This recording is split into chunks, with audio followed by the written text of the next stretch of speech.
नमस्कार दोस्तों, स्वागत है आपका मेरे इस नए ब्लॉग में। और अभी आई हूँ मैं चिन्याली सौड़ के पास देवी सौड़ पे, और आज आई है उत्तरकाशी में। आपको यहाँ का व्यू दिखाना चाहती हूँ क्योंकि आज नदी में बहुत ज़्यादा पानी भर चुका है, जो कि गंगा जी है। गंगा जी में नीचे एक छोटा पुल है, उसके पास तक का लेवल पहुँच चुका है। अभी पीछे 2-3 दिन पहले बहुत डाउन था पानी, लेकिन आज पानी का स्तर बहुत हाई हो चुका है।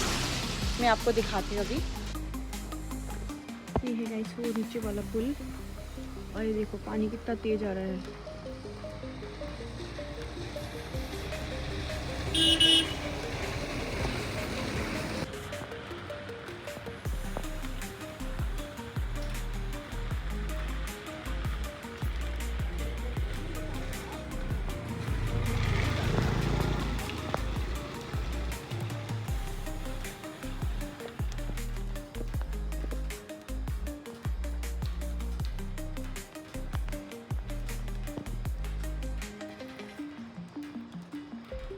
Orang yang lah, aku yang jual bang mana?